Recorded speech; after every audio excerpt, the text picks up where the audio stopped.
काम करतात त्यांच्या ह्याला जर कुठं दहशत आणि दमदाटी आणि शेजारचं गाव मोठं असल्यामुळे हुमगाव तिथनं येऊन दादागिरी होणार असली तर शेवटी मी माझ्या कार्यकर्त्यांसाठी रस्त्यावर उतरण्याची वेळ आली तर मी ती भूमिका घेतली पाहिजे आणि मी घेतली. मी तिथं गेलो, आमच्या विचाराचा ठराव झाला आणि तिथं विषय सगळे संपले होते. कारण लोकशाहीतला विषय त्याच्याकडे मेजॉरिटी होती, त्याचा ठराव झाला, विषय संपले होते.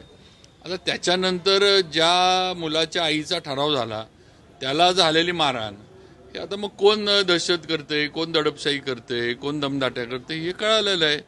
आणि आता त्याच्यावर पोलीस आता पुढची कार्यवाही करतात. पण एक आहे की असलं हे चालणार नाही. असलं ही लोकशाही सोडून नुसतंच बोलणं आणि ह्या गोष्टी वेगळ्या आहेत, पण वस्तुस्थिती वेगळी चालते तिथं हे आहेत. पण शेवटी कसं आहे की अशा पद्धतीनं जर धाकदप्पटशाही दाखवत तर जशाच तसं उत्तर देण्याची आमची पण तयारी आहे आणि जशाच तसं उत्तर देण्याची ताकद आमच्यामध्ये सुद्धा आहे.